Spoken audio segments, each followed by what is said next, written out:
Bonjour tout le monde, je me présente Steve Trank, je suis coach en transfert entrepreneurial à l'École d'entrepreneurship de Beauce. C'est un grand plaisir de vous accueillir aujourd'hui à ce webinaire sur les choses à savoir sur la gestion des données. Donc, l'école organise régulièrement des webinaires sur des sujets d'actualité dans le monde de l'entrepreneuriat. Aujourd'hui, on a le plaisir d'avoir deux experts dans le ring avec nous qui vont répondre à 10 grandes questions que vous vous posez sûrement sur la gestion et la protection des données personnelles dans les organisations. Donc, sans plus tarder, je vais vous positionner un peu le sujet, dans quel cadre ça s'inscrit tout ça. Et vous êtes non sans savoir qu'avec la modernisation de la loi 25 sur la protection des renseignements personnels et des documents électroniques, qui a eu lieu en septembre dernier, de nouvelles exigences sont entrées en vigueur et demandent une gestion plus consciente des données d'entreprise. Dans ce contexte, l'évaluation et la prévention des facteurs liés à la vie privée est une démarche qui vous mènera vers la mise en conformité. Et comment la mettre en place à travers tous les défis et responsabilités auxquels les entrepreneurs sont déjà confrontés au quotidien. Ainsi, en partenariat avec BCF, Avocats d'affaires, apprenez comment évaluer et prévenir les risques liés à la vie privée et assurer la conformité de votre entreprise tout en optimisant la gestion des données personnelles en étant aujourd'hui conseillé par deux experts qui vont me faire plaisir de vous présenter dans quelques secondes, qui vont vous présenter les 10 choses à savoir sur la gestion des données d'entreprise. Donc, dans quelques instants, nous recevrons en premier Nicolas Saint-Sauveur. Nicolas est associé et avocat chez BCF Avocats d'affaires et pratique essentiellement dans le secteur des technologies du droit des affaires, commercial et corporatif. Il est régulièrement impliqué dans des transactions d'acquisition et de vente d'entreprises où il met à contribution ses connaissances en droit des technologies, droit de la protection des données et de la vie privée. Nicolas, est-ce qu'on peut t'accueillir? Allô tout le monde. Bonjour Nicolas. Donc, ben, tu nous arrives comment justement? Qu'est-ce qui fait que dans quelques minutes, tu vas nous parler justement de ce sujet? Étant spécialisé en technologie de l'information, avec l'évolution là, de la commercialisation des logiciels, on est passé d'un mode où on s'est en allé vers le mode SaaS, là. Donc, les données des logiciels sont plus hébergées dans l'entreprise elle-même, sont chez un fournisseur de services, souvent celui qui fournit le logiciel SaaS. Donc, la protection des données est arrivée avec cet événement-là, donc dans ma pratique. Donc, c'est impossible de faire un contrat de SaaS sans traiter des renseignements personnels. Donc, voilà pourquoi aujourd'hui, je suis devant vous. Parfait, tu es là, puis évidemment, toute cette expérience-là démontre ton expertise. Merci Nicolas. Je vais accueillir ta collègue, Élise Jolicoeur-Rouleau, donc, et qui est avocate et détient une certification canadienne en matière de protection des renseignements personnels et de protection de la vie privée, dispensée par l'International Association of Privacy Professionals. Cette formation lui permet de conseiller efficacement les entreprises dans la mise en place de programmes de conformité, de même qu'en ce qui a trait à la sensibilisation et à la formation en lien avec la protection des renseignements personnels. Élise, Oui, voilà. bonjour. Salut Elise, toi, qu'est-ce qui t'amène justement à nous parler de ce sujet? Ben moi, j'ai pas toujours été chez BCF. Avant, j'étais dans une grande institution financière, là, donc j'ai côtoyé l'importance que ça représente, la protection des renseignements personnels, l'importance de la protection, mais aussi les conséquences de si jamais une entreprise ne protège pas adéquatement les renseignements personnels. Wow. Excellent, merci Elise. Je crois, Nicolas, avant qu'on débute, tu avais un avis un peu que tu voulais nous partager là, par rapport à ce qui va être communiqué aujourd'hui. Oui, effectivement, le droit, hein, c'est jamais tout blanc ou tout noir. Donc, on voulait juste faire une petite mise en garde qu'on va répondre aux questions. Puis c'est de façon générale, les réponses vont être données à cette question-là, mais il y a toujours des petites exceptions ou certaines circonstances qui feraient que la réponse pourrait être différente. Donc, juste faire attention, pas tout prendre pour du cash. C'est toujours important de consulter un expert dans un cas précis. OK, parfait. Merci, merci Nicolas. Donc, la formule, pour ceux qui c'est la première fois qui participent à ce type de webinaire, on a 10 questions. On a environ 30 minutes pour y répondre, 2-3 minutes par question. Et par la suite, on a une quinzaine de minutes pour répondre aux questions des participants, donc de vous. Vous pouvez Dès que les questions émergent dans votre tête, les partager directement dans la section Q&A là, de Zoom. Et moi, à la fin, ben, je vais piger dans ces questions-là dans le dernier 15 minutes. Mais n'hésitez pas, dès que les questions surgissent en vous, vous pouvez les inscrire et je ferai un petit tri, tout dépendant du nombre de questions. Là, on a 15 minutes pour y répondre par la suite. Ça vous convient? Est-ce que vous êtes prêts à partir, Nicolas et Élise? Absolument. Oui. Parfait. Donc, on va y aller avec la première question. Où sommes-nous rendus au niveau légal dans le déploiement de la loi 25? Élise, je pense que tu voudrais débuter avec ça. Oui. Vous en avez sûrement déjà entendu parler parce qu'il y a eu 3 vagues. Il y a déjà eu 2 vagues et il y a une 3e vague qui s'en vient. Donc, on en entend parler année après année de nouvelles nouveautés, disons.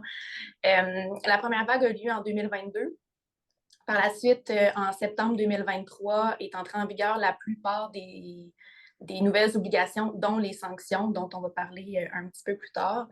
Et la dernière vague va avoir lieu en septembre 2024, donc septembre de cette année, mais c'est très minime là, s'il entre en vigueur en septembre. La plupart des choses dont on va parler aujourd'hui là, sont déjà en vigueur, sont entrées en vigueur pour la plupart l'année passée, en septembre 2023. OK, parfait. Nicolas, est-ce que tu aurais quelque chose à ajouter là-dessus? Non, non, c'est correct. C'est bien. Élise a bien fait ça, excellent, c'est bien parti. Donc, on va y aller avec la deuxième question, si vous voulez bien. Donc, est-ce que les sanctions prévues ont commencé à être données? Quel genre de sanctions peut-on avoir? Donc, souvent, quand il y a ça, on dit, oui, là, il y a quelque chose qui s'en vient, mais est-ce que c'est vrai, là? Est-ce que vraiment le gouvernement légifère et agit en ce sens? Bon, bien, c'est clair que cette loi-là, si on est ici aussi pour parler de ça, c'est qu'elle a des sanctions. Les sanctions sont importantes. Donc ça, c'est vrai. Par contre, la loi, quand même, les modifications, c'est quand même assez récent. Puis la Commission d'accès à l'information n'a pas nécessairement encore donné ces sanctions-là. Ce qu'elle a laissé savoir, c'est qu'elle n'allait pas faire une chasse aux sorcières. Donc, pour le début, si on veut, là, l'objectif est plus de veiller à ce que les entreprises se conforment, les aider à se conformer. On n'est pas dans un mode où elle va vraiment enquêter pour essayer de faire de l'argent en donnant des sanctions. Ce qu'il faut comprendre, c'est que euh, pour avoir des sanctions, il va falloir que l'entreprise, dans le fond, quand on va vouloir déterminer quel type de sanction qui va être donné, on va regarder la gravité, le type de renseignement qui a été peut-être leaké ou quel est l'objet d'une mauvaise utilisation. Donc, la sensibilité est importante. Est-ce qu'il y avait un caractère prévisible de l'infraction? Si l'entreprise a essayé de cacher le tout, etc. Donc, le comportement fautif de l'entreprise va évidemment être regardé, puis c'est ce que la commission va avoir à regarder. La commission a émis aussi une espèce de petit guide pour dire qu'il allait y avoir des sanctions minimales qui allaient être données, donc une espèce de barème là, qui allait aller de quelques milliers de dollars à plusieurs, tout dépendant de cette gravité-là. Ce qu'il faut comprendre, c'est que la commission, en fait, la loi prévoit des sanctions administratives pécuniaires et des pénalités. Les sanctions administratives sont beaucoup plus faciles à donner par la commission. On puisse vraiment aller suite forcer l'entreprise à obtempérer à une demande ou à se conformer rapidement. Et les sanctions pénales, là, dans un cas où l'entreprise fait la dure d'oreille, vont aller dans les sanctions pénales qui peuvent aller jusqu'à 25 millions de dollars ou 4 du chiffre d'affaires mondial l'année précédente de l'entreprise. Donc, il y a amplement de jeux pour faire obtempérer une entreprise. Il y a des décisions, il y a d'autres lois que cette loi-là qui s'applique, puis il y a des cas, on va dire les gros joueurs de l'industrie, les Facebook de ce monde et tout ça, qui ont reçu des grosses pénalités. Tu sais, notre loi est calquée un peu sur le règlement européen. Donc, il y a des grosses amendes qui ont été données d'1,2 milliard d'euros. En Europe, on s'attend qu'un jour, au Québec, ben, s'il y a des grandes entreprises internationales qui font affaire au Québec, ben, pourraient être sujettes à des très grosses pénalités de ce genre-là. Mais pour des entreprises, des PME et tout ça, on ne verrait pas la logique de fermer l'entreprise pour ça. Évidemment, si on a vraiment un comportement répréhensible qui perdure, ah ben là, ça pourrait aller jusque-là, mais en dehors de ça, il y a une sorte de... on n'essaie pas de tuer l'entreprise, mais juste de faire en sorte qu'elle se conforme. Ben, merci, Nicolas. On passerait à la prochaine question. Tu sais, on parle de normer justement la protection des données, puis on parle des renseignements personnels. Élise, bon, tu nous partageais que tu as été dans le secteur financier, bancaire. On a entendu différentes histoires dans les dernières années. Donc, c'est quoi un renseignement personnel, Élise? C'est très, très large. Renseignement personnel, la définition légale, c'est tout renseignement qui, directement ou indirectement, permet d'identifier une personne physique. Le indirectement est important parce que ça élargit énormément le champ de ce que peut être un renseignement personnel. Plus concrètement, pour une entreprise, ça peut aller dans plusieurs sens. Ça peut être autant les renseignements de la clientèle, donc des gens qui achètent en ligne, qui rentrent leur information, des échanges courriels avec l'entreprise, des bons de commande de ce qui a été acheté, etc. C'est aussi tous les renseignements qui concernent les employés d'une entreprise, donc numéro d'assurance sociale, spécimen de chèque, évaluation de rendement, tout ce qui rentre en ligne de compte dans le processus de recrutement aussi, des CV, des notes d'entrevue, des notes disciplinaires aussi de l'employé. Puis ça va aussi jusqu'aux coordonnées des fournisseurs, coordonnées d'affaires, qui sont aussi qualifiées de renseignements personnels. Il y a certaines obligations de la loi qui ne s'appliquent pas à ces renseignements-là, mais ça va à juste ce qui est disponible en ligne, coordonnées d'affaires, date de naissance disponible en ligne. Donc, c'est vraiment très, très large. Il y a peut-être aussi une petite distinction à faire. Là, souvent, on a comme l'impression que quand c'est public, c'est peut-être pas un renseignement personnel, mais c'est pas le cas. Là. Même si l'information est disponible en ligne, je parlais tantôt de date de naissance, là, je mets ma date de naissance sur Facebook, ça reste un renseignement personnel qui est soumis à la loi et l'entreprise se doit de protéger, de ne pas l'utiliser ou doit respecter les obligations prévues par la loi, même si moi, j'ai moi-même décidé de publier de l'information en ligne. J'ajouterais même aussi qu'il faut pas oublier la notion de indirectement, qui est très importante là-dedans. Par exemple, les cookies, tu sais, sur un site web, souvent les cookies vont utiliser l'adresse IP. Un récent jugement là, qui est venu confirmer qu'une adresse IP était un renseignement personnel. Donc non, évidemment, mon adresse IP n'est pas écrit Nicolas Saint-Sauveur à côté, mais on est capable de remonter jusqu'à moi. Donc, l'utilisation de cookies, un cookie est un renseignement personnel. Hmm. Merci à vous deux. On va poursuivre avec la prochaine question. Quels sont les principes de protection des données que je dois connaître en tant qu'entreprise ou individu? Nicolas, qu'est-ce que tu aurais à nous dire là-dessus? En fait, les principes de base qu'on doit retenir, là, principe de transparence des entreprises. Donc, l'objectif derrière la loi, c'est que on s'assure que les entreprises sont transparentes dans la façon qu'ils gèrent les renseignements personnels. Donc, on va vous parler de politique de confidentialité qui vont expliquer qu'est-ce qu'on fait avec les renseignements personnels. Donc, c'est un premier principe. Sinon, le plus important, c'est le consentement. Donc, à la base, dites-vous, si vous voulez utiliser un renseignement personnel, le communiquer, ça prend le consentement de la personne. Ce consentement-là, parfois, euh, il va être facile à obtenir, d'autres fois plus difficilement. Si on est dans les renseignements sensibles, on va vouloir avoir des consentements qui sont exprès. Une des façons d'obtenir des consentements, c'est les politiques de confidentialité. La loi prévoit que si on a fourni les informations que la loi exigeait, on a une présomption qu'on a le consentement pour faire les utilisations ou les communications qui sont mentionnées dans notre politique. Évidemment, il y a des exceptions. La loi prévoit certaines exceptions. On n'a pas besoin de consentement, mais sont moindres. Donc, pensez à obtenir le consentement ou vous assurer de l'avoir. On veut aussi s'assurer de minimiser. Donc, dans l'entreprise, l'objectif, là, c'est d'avoir le moins possible de renseignements personnels. Donc, on veut minimiser, donc on va colliger uniquement ce qui est nécessaire pour rendre nos activités, nos produits, services, etc. Donc, on va minimiser ça. Et du moment où on est en mesure de protéger cette information-là, on va essayer de mettre par défaut le plus de protection pour s'assurer qu'en cas de fuite ou etc., ben, on soit le mieux protégé face à l'utilisation de ces renseignements-là par quelqu'un qui n'aurait pas dû y avoir accès. Donc, dépersonnaliser les renseignements dans la mesure où il y a des renseignements qui sont sensibles. Donc, on a cette espèce de de principe derrière la loi qui est important de prendre en considération. Hmm.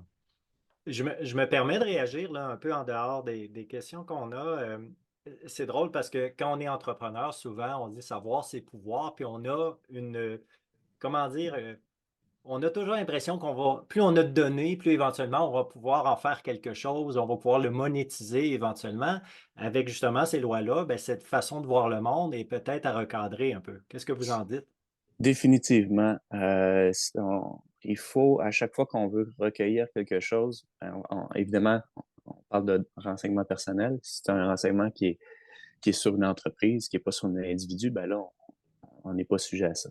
Mais sinon, dès qu'on est sur un renseignement personnel, il faut s'assurer qu'on a vraiment un besoin et qu'il y a une finalité qui est derrière, qu'on a identifié puis qu'on a véhiculé à cette personne-là. Et là, effectivement, on peut le colliger. Mais il y a un cycle de vie à tout ça. À un moment donné, on va voir exécuter le pourquoi on avait besoin de cette information-là. Il va falloir supprimer l'information. On ne peut pas la garder ad vitam aeternam dans l'entreprise. Il faut avoir un espèce de calendrier de conservation.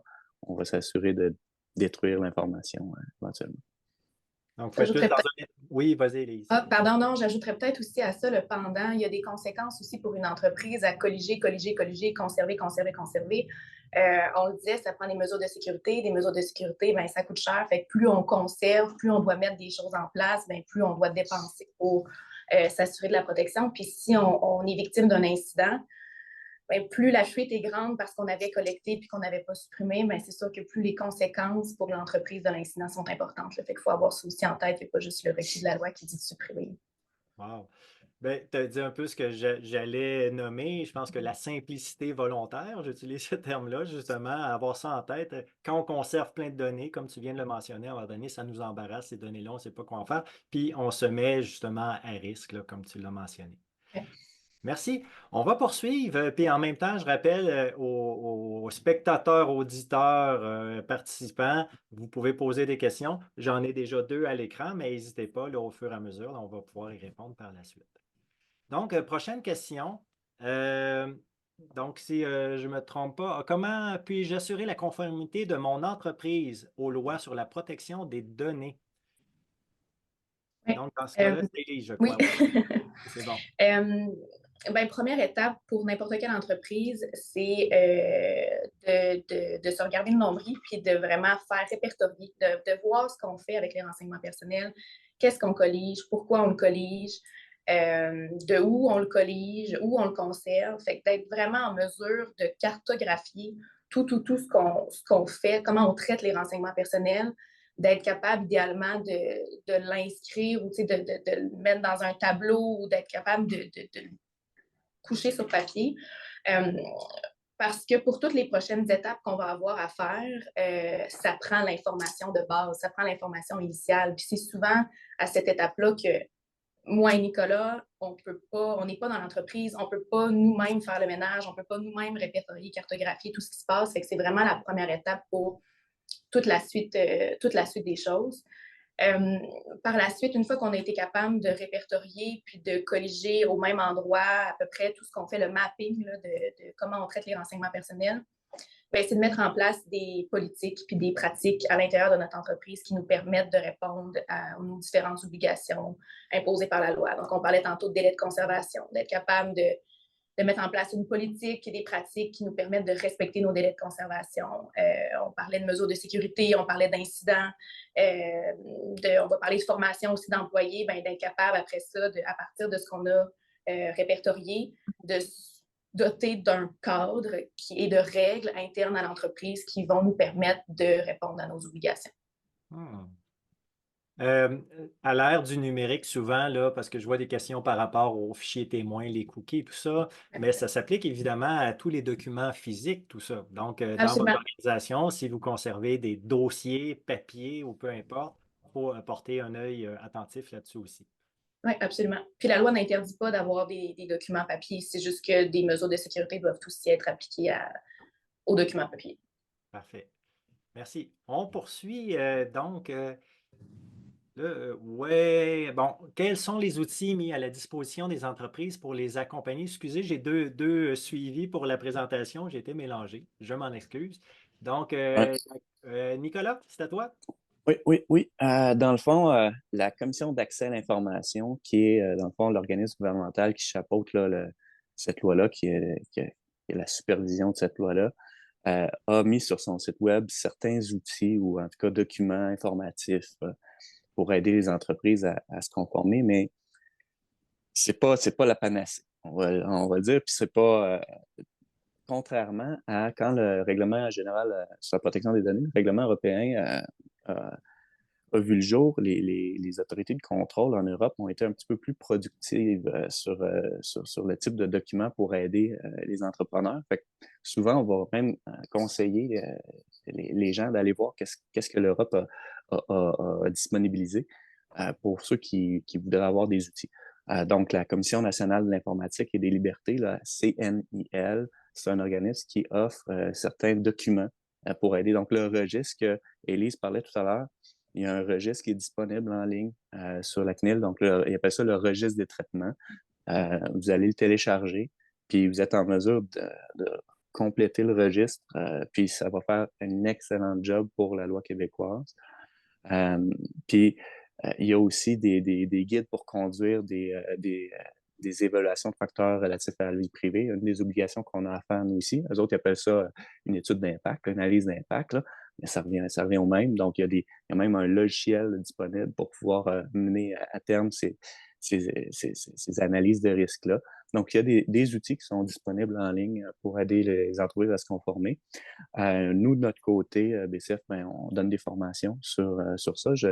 On a un partenariat avec une entreprise de formation qui s'appelle 365M Pro qui, dans le fond, offre des formations sur ce sujet-là. Moi et Elise, on donne des formations pour les employés, mais aussi pour les gens qui s'occupent de cette conformité-là, où on disponibilise des outils pour justement aider les entreprises à faire ça un peu par eux-mêmes. On apprend un peu les gens à pêcher là, dans la mesure du possible. Puis évidemment, il reste toujours des questions où les gens ont besoin de nous appeler. Mais ça peut donner un petit coup de pouce. Excellent, parfait. Pour la prochaine question, je vois aussi du coin de l'œil, question de M. Comtois, puis on dirait qu'il y a un lien entre les deux. Donc, M. Comtois, je vous salue. Peut-être que vous aurez déjà la réponse à votre question. Quel type de personnes ou de postes devrait-on mettre en charge dans cette division interne-externe? Donc, qui devrait être responsable de tout ça, là, la protection des données? Mhm. Depuis septembre 2022, il y a quelqu'un nécessairement qui est responsable à l'intérieur de l'entreprise parce que la loi nomme la personne qui a la plus haute autorité à l'intérieur de l'organisation comme responsable de la protection des renseignements personnels. Donc, il y a des gens qui se sont réveillés avec un nouveau chapeau en septembre. Mais cette fonction-là peut être déléguée. Ça peut être délégué à l'externe. Je sais que la question, poser la question de l'externe, ça peut aussi être délégué à l'interne, évidemment. Idéalement, ça devrait être une personne qui a une vue d'ensemble de l'entreprise, qui est peut-être en sécurité, peut-être au niveau légal, si vous avez un département légal à l'interne, mais certainement qui a une vue sur à peu près tous les départements puis qui est capable de savoir les renseignements personnels colligés par toute l'entreprise, être capable de les cartographier, comme on disait tantôt. Ça prend aussi une personne qui a du budget parce que c'est sûr que se rendre conforme à 100% à la loi, c'est plusieurs étapes, c'est long, ça prend du temps. Puis ça prend aussi quelqu'un qui a une certaine autorité à l'intérieur de l'organisation là, pour pouvoir imposer des changements parce que c'est sûr qu'une fois qu'on a cartographié puis qu'on veut mettre en place des politiques, qu'on veut mettre en place des processus, ben, il faut être capable de les implanter à l'interne, il faut être capable de les faire respecter. Par rapport à l'externe, c'est sûr qu'il n'y a pas de contre-indication à déléguer. Par contre, ce qu'on conseille peut-être plus, c'est de prendre des conseils. Nous, ce qu'on fait, c'est, comme Nicolas disait, on apprend à pêcher. L'objectif, c'est peut-être de plus se former à l'externe puis d'être capable de ramener l'information à l'interne puis d'être capable d'opérer tout ce qui est protection des renseignements personnels par la suite de façon un petit peu plus autonome. Hmm. Puis pour avoir eu la chance de vous entendre la semaine dernière dans une formation que vous nous avez offert nous-mêmes à l'École d'entrepreneurship de Beauce, c'est la responsabilité non pas juste d'une personne, mais de l'ensemble des membres de l'organisation. Parce que tout le monde a à gérer et traiter des renseignements personnels. Donc, il faut avoir cette attention-là, justement, sur ce qui pourrait se passer avec ces renseignements-là. Oui, exactement. Puis la personne, il y a peut-être une personne qui a le chapeau, mais il n'y a rien qui l'empêche de s'entourer d'un comité ou d'avoir des personnes disponibles dans certains domaines pour pouvoir l'aider puis l'appuyer dans sa prise de décision. Là. Excellent. Prochaine question. Oups, je t'ai rendu là. Bon, voilà. Quelles sont les différences entre le règlement général sur la protection des données en Europe et d'autres lois sur la protection des données dans d'autres régions du monde? Nicolas. Bon, ça, c'est une question qui est quand même un peu difficile parce qu'elle serait assez longue à répondre, parce qu'il y a plusieurs, effectivement, différences dans chacune des lois. Ce qu'il faut savoir pour la RGPD, donc en Europe, c'est celle-là qui a comme un peu mis la barre assez haute. Et les juridictions essaient d'aller se rapprocher de ce règlement-là. Les principes derrière ces lois-là sont souvent les mêmes. Donc, les principes qu'on disait, minimisation, les protections, donc d'avoir les consentements, etc. Une des différences du RGPD, c'est que eux permettent à des entreprises d'utiliser les renseignements personnels sans le consentement, s'il y a un intérêt légitime, l'entreprise de le faire, ce que nous, on n'a pas au Québec. Il y a quand même des balises là, rattachées à tout ça, mais c'est quand même un élément qui distingue là, notre loi. Dans les deux cas, la RGPD puis la loi du Québec, ça s'applique sur la planète. Donc, si quelqu'un fait affaire au Québec, ben, notre loi québécoise risque de s'appliquer. Puis si nous, une entreprise québécoise fait affaire dans le fond, en Europe, puis va recueillir des renseignements personnels d'Européens, ben, la RGPD va s'appliquer. Donc, dans différentes lois, ben, c'est les mêmes principes. On va regarder est-ce que ça s'applique, ça ne s'applique pas. Donc, les niveaux d'application vont différer d'une loi à l'autre, comme aux États-Unis, le CCPL en Californie, ben, il y a certains critères qui font en sorte que si vous avez un nombre X de renseignements personnels, on dit des résidents de la Californie, là, mais essentiellement, c'est des personnes ou des clients que vous avez en Californie, des personnes physiques, là. Et si on atteint un certain nombre, qui est, je pense, c'est 50 000 personnes, on va être déclenché là-dessus. Si on a des revenus qui sont au-delà de 25 millions, un chiffre d'affaires de 25 millions, on va déclencher là-dessus. Donc, il y a il y a plein de seuils qu'il faut regarder dans chacune de ces lois-là, voir si ça s'applique. Puis ces seuils-là et ces modalités-là sont différentes pour chacune des lois. Donc, il faut s'attarder à chaque juridiction où on fait affaire. Est-ce que j'ai une loi qui ressemble au RGPD ou à la loi québécoise qui s'applique? Puis c'est quoi les requis pour ça? Qu'est-ce que faut que je fasse pour me conformer? Mais à la base, si on a mis nos façon de traiter les renseignements, la sécurité derrière, être transparent, nos politiques de confidentialité, déjà tout fait. On a fait notre cartographie. Donc, tout ce qui a été fait pour se conformer, soit à la québécoise ou au RGPD, va être hyper utile pour se conformer à toutes les autres. Évidemment, il y a des petites distinctions, puis là, il va falloir rentrer dans le détail puis ajuster un petit peu. Mais en dehors de ça, dès qu'on l'a fait pour une du Québec ou de RGPD, on est vraiment bien aligné pour être conforme aux autres. Oui, effectivement, c'est ce que tu viens de mentionner, c'est ce que je t'écoutais, puis si on fait ce qui est nécessaire ici au Québec, on risque effectivement d'être bien armé ou protégé là, pour les autres juridictions. Puis au niveau du Canada aussi, la loi va être modernisée aussi. Donc, ça s'en vient. Donc, il va y avoir encore des mêmes principes. Puis il va y avoir un autre step à faire quand la loi sera adaptée. Mais il faudra rajouter peut-être certaines informations dans nos politiques qui seront requises par la loi fédérale. Parfait.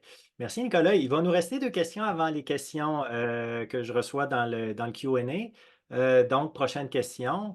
Ça peut être très large et tout ça, mais des exemples de manipulation non sécuritaire, là, y a-t-il des cas types que vous voyez régulièrement? Puis, mon Dieu, faites donc pas ça, je ne sais pas. Donc, Élie, peux-tu nous en parler? Oui. Mais je pense que tu en parlais tantôt, tu sais, ça part beaucoup des employés, de la faiblesse d'une organisation, ça va être le comportement non sécuritaire de ses employés. Fait que de ne pas utiliser des mots de passe robustes, de ne pas limiter les accès aussi.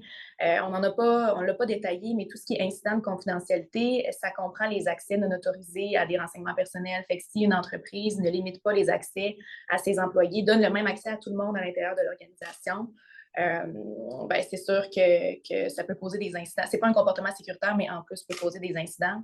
Par exemple, tout ce qui est de la donnée d'employés, peut-être juste se limiter à ceux qui sont en ressources humaines, puis pas nécessairement être capable d'y avoir accès quand on n'a pas besoin d'y avoir accès. Sinon, former ses employés, comportement sécuritaire, c'est bien beau mettre en place plein de belles pratiques politiques. Si personne n'est au courant puis personne ne les applique, ben, ça ne sert à pas grand-chose. Sinon, un exemple de comportement qui est non sécuritaire, peut-être quand on fait affaire avec des fournisseurs de services qui nous offrent un CRM pour notre clientèle, puis que la donnée n'est pas encryptée chez le fournisseur. Un comportement sécuritaire de faire affaire avec des fournisseurs de services qui sont connus, qui ont déjà des mesures de sécurité en place qui sont établies, un Microsoft de ce monde-là, par exemple. Puis sinon, de ne pas appliquer non plus de délai de conservation strict ou de ne pas être en mesure de respecter les délais de conservation qu'on s'est dotés. On peut bien dire qu'on va le supprimer après X nombre de temps. Si on n'a pas de manière à l'interne de faire un suivi ou c'est pas automatisé ou c'est quelqu'un qui doit se réveiller un matin pour lever le flag et le faire, ben, c'est sûr que là, on commence à accumuler puis on devient plus à risque si jamais il arrive un incident ou quoi que ce soit. Ouais, intéressant. Puis souvent, on disait, hey, on va conserver ça 2 ans, mais le 2 ans, c'est à partir de quand, là? Puis on Ouais, est rendu exactement. aux 2 ans, donc oui, de se donner un peu plus de discipline à ce niveau-là. On arrive à la dernière question avant les questions qu'on a reçues dans le Q&A. Donc, comme personne, que peut-on faire pour se protéger des entreprises? Donc, c'est plutôt à l'inverse. On dit les entreprises, comment elles doivent faire montrer patte blanche d'une certaine manière. Mais nous, là, qu'est-ce qu'on peut faire comme consommateurs, clients qui utilisent différents systèmes ou qui auraient peut-être ces données personnelles inscrites dans des bases de données d'organisation? Nicolas? Oui. En fait, faut savoir qu'on a des droits, hein, connaître nos droits comme personne qui est sujet à divulguer nos renseignements personnels. Donc, on a un droit d'obtenir les renseignements qu'on a divulgués. Donc, le dossier sur lequel l'entreprise a un dossier sur moi, j'ai le droit d'y avoir accès. J'ai le droit de faire rectifier ces informations-là. S'il y a des manquements, je peux aussi, euh, dans certains cas, s'il y a des choses que je sais pas trop ce qui se fait avec mes renseignements personnels, de poser la question, ben là, vous faites quoi? J'ai le droit d'enquêter, de savoir, ben, vous avez transmis ça à qui, comment, etc. Vous gardez ça pendant combien de temps? Donc, j'ai le droit de poser des questions. Donc, évidemment, si j'ai le droit, si j'ai ce droit-là pour l'entreprise, ben, il faut qu'elle soit en mesure de savoir ce qu'elle fait avec, puis de pouvoir me répondre. Puis c'est un délai, souvent c'est 30 jours. Là. Donc, faut être en mesure d'être assez rapide là-dessus. Donc, savoir exercer ses droits. Aussi, prendre le temps des fois de regarder les politiques de confidentialité de certaines entreprises. Quand on n'est pas trop sûr, les entreprises étrangères, etc., ben aussi se poser la question, là, j'envoie ça, moi, mes renseignements, je me rends compte que finalement, c'est dans un pays, je vais dire la Chine, là, mais ça pourrait être d'autres pays, là. Mais tu sais, on peut s'attendre à ce que il y a possiblement une utilisation abusive de mes renseignements personnels, puis que j'aurais pas de contrôle vraiment là-dessus. Hein. J'aurais pas un grand pouvoir, moi, comme Québécois, d'aller demander réparation en Chine. Donc, peut-être de faire affaire avec des fournisseurs de, de services qui sont situés plus près de chez nous. Donc, ça serait un élément qui militerait pour protéger mes renseignements personnels. Des fois, c'est moins cher, mais c'est parce qu'on utilise justement mes renseignements personnels. Euh, donc, c'est de s'assurer aussi de ne pas avoir le même mot de passe partout, puis de gérer ces choses-là. S'il y a une fuite de données à quelque part, ben, pas compromettre toutes mes autres sites auxquels je me suis abonné, ou etc. Donc, c'est un peu ces mesures-là qu'il faut prendre, puis s'assurer d'être un peu diligent dans ce qu'on va fournir comme renseignement. Des fois, on va essayer de se limiter, puis on va se demander, ben, ont-ils vraiment besoin de ça pour me rendre le service? Parce qu'en principe, si ils n'ont pas besoin de mon information personnelle pour rendre le service, j'ai le droit de le refuser, puis ils n'ont pas le droit de me refuser le service, selon la loi québécoise. OK, excellent. Ben, merci pour vos réponses à ces questions. Là, je vais aller piger en vrac, puis je m'adresse à tout le monde qui a posé des questions qui sont très, très pointues, d'autres qui sont un peu plus générales. Donc, je vais voir le tri que je vais faire, là, considérant qu'il nous reste peut-être une dizaine de minutes, 10, 15 minutes, quelque chose comme ça. Donc, je vais lancer une première question de Madame Cloutier qui nous demande quel est le délai normal pour conserver des données? Élise, tu l'aimes cette question-là? Marianne. Ben, ça dépend de la donnée, en fait. La réponse est plate, mais évidemment, ça va dépendre de ce qui est concerné par le délai de conservation, des exemples, des données qui sont peut-être un petit peu moins sensibles, des données de clients, nom, prénom seulement, qui sont encore clients chez nous, ou tant qu'on a besoin du renseignement personnel parce qu'on a encore une relation d'affaires ou on a encore une relation d'emploi, on a un motif de le conserver. Après ça, ben, les délais de conservation normaux, ça va dépendre de la sensibilité du renseignement personnel, puis de la raison pour laquelle on le conserverait. Au lieu de voir une raison pour le supprimer, il faut voir une raison pour le conserver. Donc, si par exemple, mon employé n'est plus à l'emploi chez moi, ben, j'ai possiblement pas besoin de tout conserver sur lui. J'ai des raisons de conserver certaines informations, des requis au niveau fiscal, là, de conserver certaines données pendant 7 ans. Mais il y a beaucoup de choses que je ne suis pas obligée de conserver. Puis au-delà du 7 ans par la suite, évidemment, il y a beaucoup de choses que je ne suis pas censée garder encore. Même chose pour la clientèle. Ça va vraiment dépendre de... Il faut que la personne trouve une raison pour devoir le conserver. Hmm. Merci, Élise. J'espère que ça vous aiguille un peu. Une autre question que j'ai eue, mais de Monsieur Anonyme ou Madame peut-être. Est-ce que je dois faire rédiger une politique de confidentialité ou un autre document par un conseiller juridique ou est-ce que c'est quelque chose que je pourrais faire moi-même? En fait, ça pourrait se faire soi-même, OK? Mais pour tous les clients qui nous ont soumis leur politique de confidentialité, il n'y en a pas une où il y avait 100%. Donc, c'est certain que de le faire soi-même, euh, c'est passer à côté de certaines choses. Donc, tout dépendant, quand j'ai des startups devant moi puis qui disent je vais le faire moi-même, je dis bon, ben, regarde, essaie de voir tes compétiteurs, qu'est-ce qu'ils ont fait, essaie de reprendre puis de penser à ça. Puis ben, je comprends qu'ils veulent le faire par eux autres mêmes. Quand on est une entreprise plus établie, ben là, la réputation, tous les enjeux autour de perte de réputation face à un incident, puis qu'on se ramasse avec une tape ses doigts parce que nos politiques n'étaient pas conformes, puis qu'on ne faisait pas ce qu'on disait dans notre politique, puis ben, ça vaut pas tellement l'économie de le faire soi-même.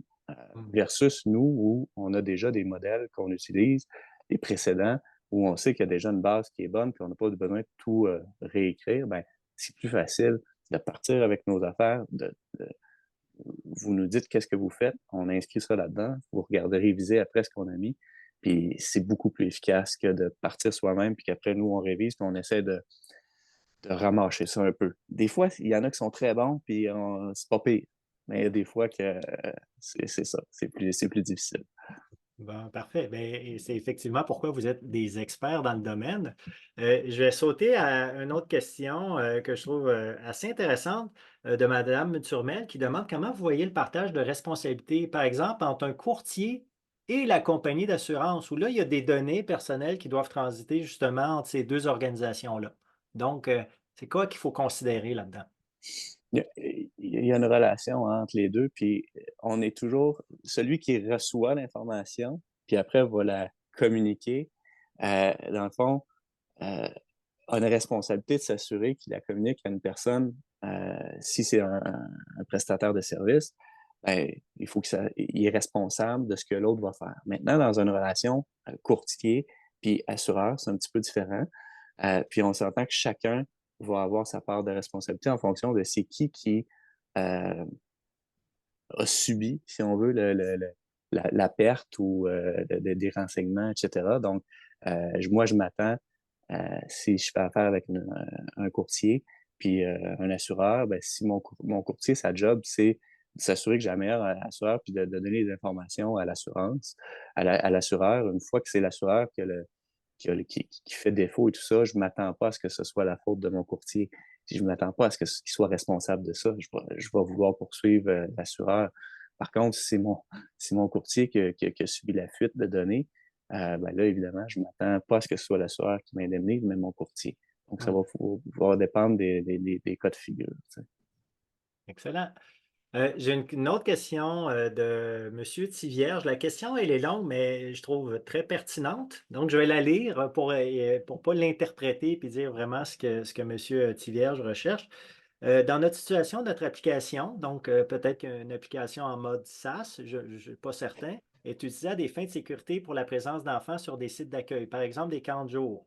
Il est important pour nos clients d'utiliser ces outils pour que tous les enfants inscrits, et non seulement ceux qui accepteraient que les informations soient partagées à notre entreprise. Si le fournisseur de services dans le contrat avec le parent inclut une clause qui stipule qu'en utilisant les services du camp de jour, ils acceptent de facto que les données soient partagées avec nous, sommes-nous corrects?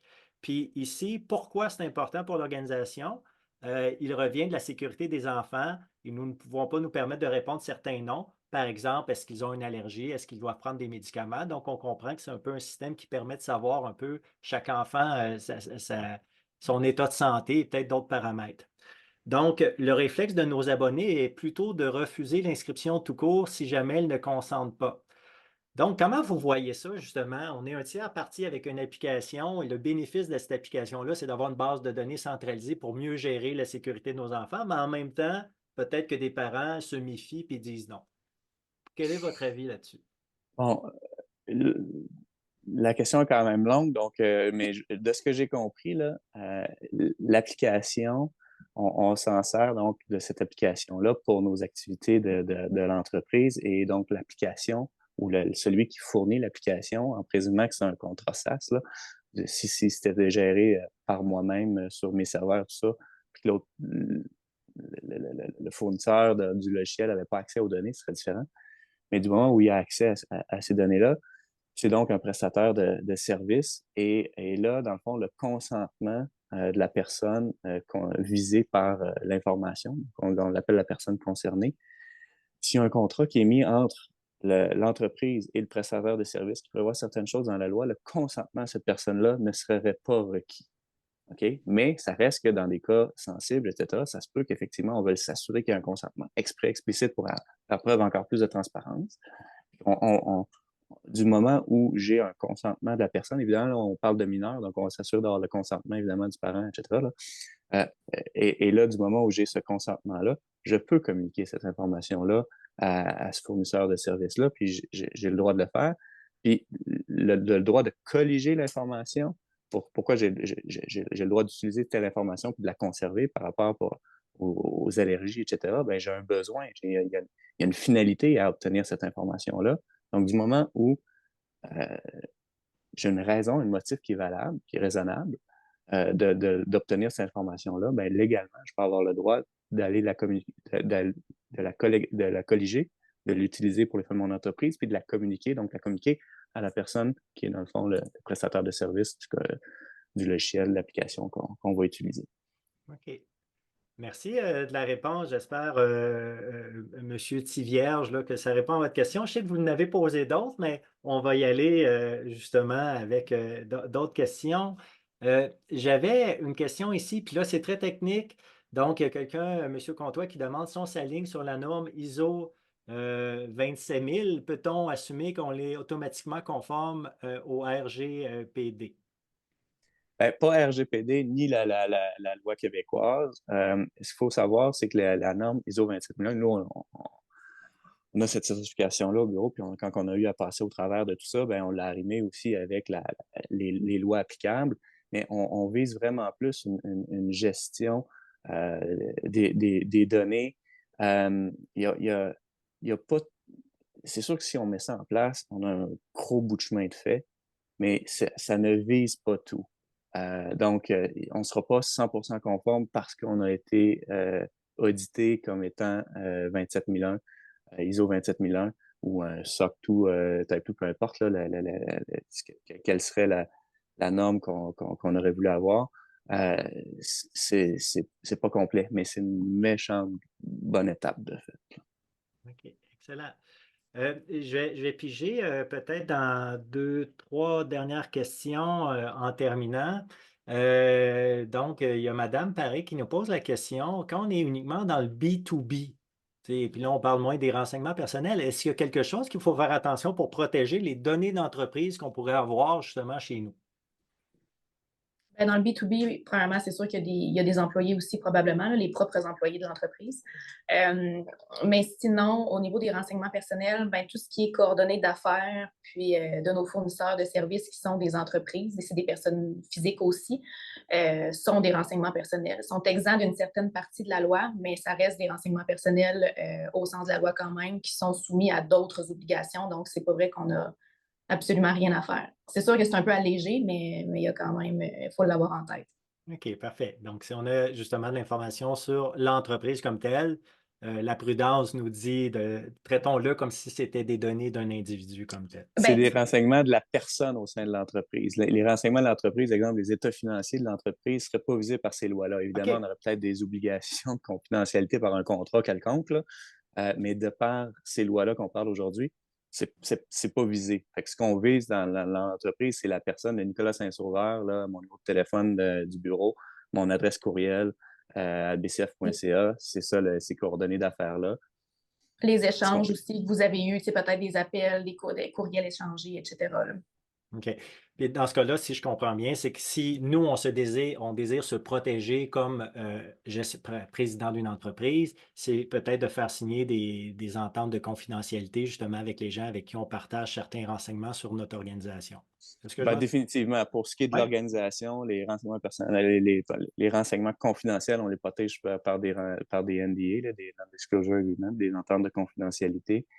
Super important lorsqu'il y a de la propriété intellectuelle, des inventions, des choses comme ça. C'est primordial de mettre ça en place, mais c'est un autre sujet que la protection des renseignements personnels. Hmm. Euh, Peut-être en terminant, là, puis là, je suis en train de scanner là, les différentes questions. Je m'excuse, il y a peut-être des questions là, qui sont très pointues. Et évidemment, avant qu'on réponde à ces questions-là, je pense que Nicolas et Élise, on peut vous retrouver peut-être sur LinkedIn s'il y a des gens qui assistent au webinaire aujourd'hui puis qui voudraient poser une question très spécifique. Vous pouvez peut-être les guider. Il y a entre autres quelqu'un qui demande c'est quoi le site web que tu as référé tantôt pour champ collecte de données, cartographie de données. Oui. CNIL sur Google, là. CNIL, ça va tomber sur la Commission nationale des libertés individuelles, là. OK, CNIL, donc Monsieur Tivierge, une autre de vos questions, là. Voici la réponse. Donc, peut-être en terminant, c'est peut-être plus un commentaire éditorial là, de Madame Landry. J'enchérirais comme personne à tous. On a tous la responsabilité de faire attention où on rentre nos informations. Pour quelles raisons encore plus pour nos enfants? Je vois régulièrement des formulaires sur le web qui demandent toutes sortes d'informations à nos enfants pour faire une activité. Je trouve que ça n'a aucun sens. On n'a pas besoin de mon adresse pour aller faire de l'escalade à l'intérieur. Donc, c'est une position, une prise de position de Mme Landry. Justement, comment on pourrait éduquer nos enfants dans ce monde-là, justement, pour se protéger? Parce que je ne veux pas dire que c'est leur avenir qui est en jeu, mais si on commence à disséminer de l'information sur eux, ça peut les mettre à risque à l'avenir. Comment vous voyez ça? Ben, il faut montrer l'exemple, hein, puis il faut pas non plus. Oui, on est les parents, fait qu'on on peut déjà commencer à dire non justement à certains vidéos mises sur Facebook, l'école qui demande peux-tu diffuser telle chose, ben peut-être qu'on peut dire non. Tu sais, maintenant, avec les technologies de l'intelligence artificielle et tout ça, tous les dommages qu'on peut faire avec des images d'enfants, euh, tu sais, pensez-y bien là, avant de publier des choses sur Internet. Je dis pas de pas le faire, mais il faut juste être conscient que des gens mal intentionnés peuvent prendre ces images-là puis faire toutes sortes d'affaires avec ça. Et c'est intéressant, je trouve que ça fait une belle conclusion parce qu'ultimement, les instances gouvernementales qui mettent ces lois-là en place, c'est pas pour nous embêter nécessairement, c'est pour nous protéger ultimement parce qu'il y a des gens, ou même avec l'intelligence artificielle maintenant, on peut créer des dommages. Il y a des malfaisants des fois, puis il faut s'en protéger. Donc, c'est là pour nous. Oui, ça peut avoir l'air d'un embarras pour certaines personnes, mais d'un autre côté, c'est juste que le monde a changé, puis il faut se protéger de nouvelles façons. Peut-être avant de terminer, Nicolas, Élise, est-ce qu'il y a un mot de la fin ou quelque chose que vous aimeriez offrir à la gang qui est là par rapport au sujet d'aujourd'hui, là, que vous n'avez pas nommé, dire, ça serait important qu'ils se rappellent de ça. Moi, je pense que ce qui est important, c'est de commencer à prendre des petites bouchées dans l'éléphant. Mhm. Donc, il y a plein d'entreprises qui ne sont pas encore conformes, mais allez-y étape par étape, petit à petit, puis vous allez y venir à bout. Puis une fois que c'est fait, ben, c'est de maintenir le pas. Puis c'est un gros coup à donner au début, mais ça se fait. Excellent. Ouais. Toi, Élise? Ben, j'allais un peu dire la même chose. On dit souvent à nos clients, c'est pas un sprint, là, c'est un marathon. Là. C'est normal que ce soit une étape à la fois. J'ajouterais peut-être à ça que la première étape se passe vraiment à l'interne. C'est l'entreprise qui doit faire le premier pas, puis être capable de connaître ce qu'elle fait réellement avec les renseignements personnels, parce que tout part de ça après. Là. Fait que c'est inutile de nous appeler si ce bout-là n'est pas fait, parce qu'on ne peut pas travailler si on ne sait pas ce que vous faites à l'interne. Fait que première étape serait vraiment ça. OK. Puis, je me permets aussi de trouver une façon d'éduquer les membres de notre équipe parce que c'est beau en faire l'inventaire, mais en même temps qu'il y a cette conscience-là. Est-ce que vous avez des suggestions justement pour nos entrepreneurs là, qui sont peut-être à l'écoute? Comment je pourrais faire percoler l'information? Tu sais, aujourd'hui, j'en apprends là-dessus, mais là, j'ai une équipe de 100 employés, puis ils ne sont pas trop conscients. Qu'est-ce qu'ils pourraient faire comme geste pour que justement Fait ça se transmette? c'est leur Onboarding, c'est de leur donner des formations, faire suivre les formations, comme on va se faire de la pub, là, mais nous autres, c'est ce qu'on fait beaucoup. Donc, à travers 365e Pro, qui est notre partenaire, on donne des formations qui sont destinées aux employés.